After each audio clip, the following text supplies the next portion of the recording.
We live in the most unforgiving era that history could ever have known, because we live in an era in which action in the world, as Hannah Arendt puts it in the essay of hers I quote, an essay of hers in the early 50s, action in the world was always our biggest problem as human beings, because we could never undo our actions, and we always knew that.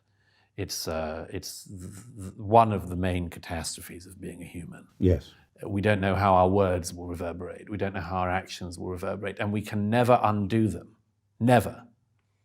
What's the only mechanism, as Hannah Arendt says, what's the only mechanism we ever came up with to try to deal with this terrible catastrophe?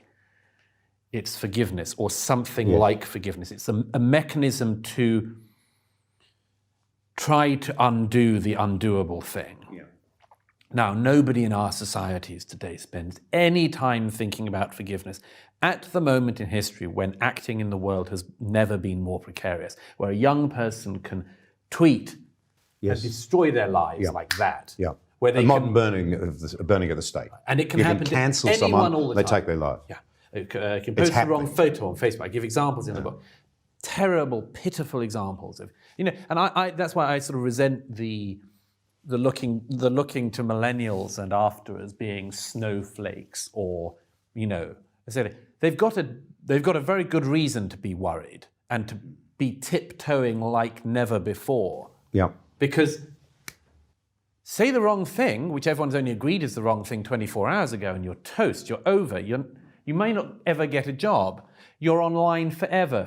You're stuck with your worst joke, your worst photograph, your only slip. We, thank goodness, grew up in an era before this where we could make mistakes and they weren't with us forever.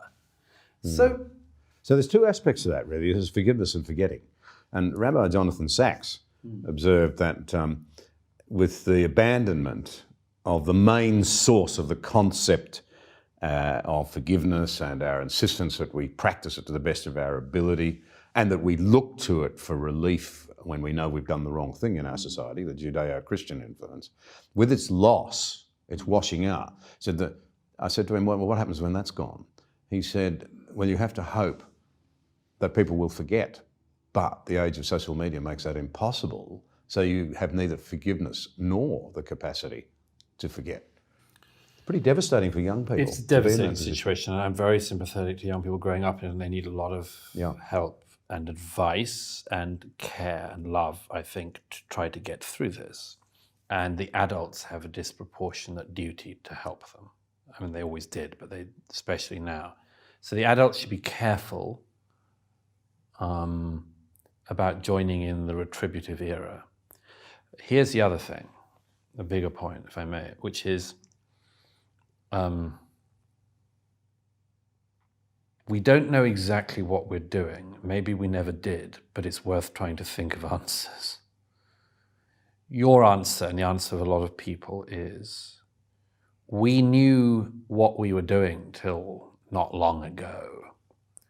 So why don't we, as we're going through this unbelievable fog at the moment, why don't we re-moor ourselves to our origins in religion, faith? That's one answer.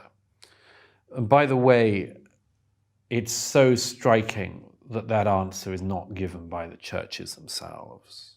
The bishops, certainly in the Anglican Communion, where Archbishop Welby was once again this week discussing Brexit,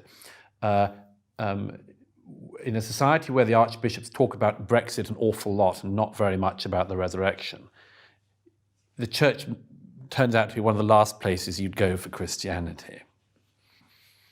That's a terrible, terrible letdown by the churches who've decided, in large part, to jump on the bandwagons of the day, to jump on green, to jump on social justice issues, and so on. In the belief, seems to me you emasculate Christianity if you make it captive to the reigning culture. Yes, and one of the reasons why people flee. But the churches, at any rate, should, and those who follow the teachings of the churches, should, I think, much more distinctly say there's a reason why we hold on to this still, and there's a reason why we think it would be good for you as well. We all have the same questions we always had as a species. We try to work out what the hell it is we're doing here. We don't really believe we're just a collection of atoms, do we? I don't think we do. I think that there's something very instinctive in us. One shorthand I say for this is, if you said to me, well, as a consumer, Douglas, and I said, well, I mean, sure. I mean, I'm a consumer. I consume things. I buy things and consume them. But there's a bit more to it. There's a bit more. I sense you're not just a consumer. I sense there's more to myself than that, as you do, as we all do. Yeah. We don't live as if we're merely the thing we have that we are in. There's a very deep sense in which ourselves know something about ourselves. We find it extremely hard to communicate, but we know it. And this instinct is, to the generation growing up now in the West, this instinct is only being spoken to by people saying, okay, there's a dearth of meaning, but you can find it. You can find it in endless retributive wars for justice issues on smaller and smaller minority points. So you will find meaning in the world by insisting that the big bearded guy with a penis can win the women's weightlifting competition, or the people that say otherwise are bigoted. Go for it, guys. Now, at the end of this process, there is a presumption that, there is a presentation that somehow we get to utopia. You know, that within our lifetimes, utopia is graspable. And it looks like total equality for everyone all the time. And even if we got there, and I would submit that we're never going to, we never could, things can be better, but they're never going to get there. Even if we did, what do we do then? We're still stuck with the same questions about ourselves and for ourselves. And I have some answers to that, some suggestions for that, which largely rely on suggesting to people that we should live the lives we recognize to be good lives until yesterday. And that lives of meaning can be found in the 21st century, not with great ease,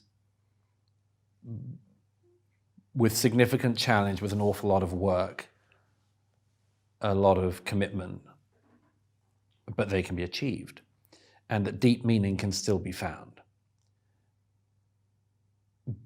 But the first thing people need to do is to realize that it cannot be found in the things that are being offered. And so, in a way, what I've tried to do with the Madness of Crowds is to say, I'm going to take apart this thing you're being offered to show you why it isn't going to work. And I'm doing that because I want to then say, do something better with your lives. What is better? Almost anything other than this. But get off this.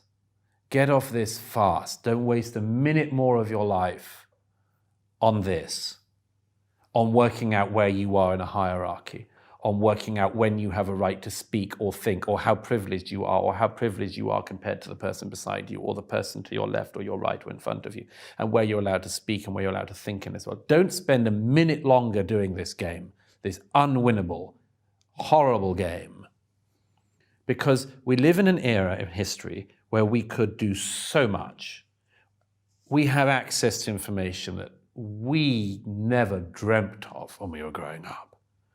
I can get to the source of any book at a click of a finger, press of a button. We can save so much time. We can get access to so much. If you're a smart person anywhere in the world, in the developing world or the developed world, and you have access to YouTube and to Google, you can do miracles that your ancestors collectively could never have done. So why spend our time doing the retribution privilege game? Why not work out what we should be doing?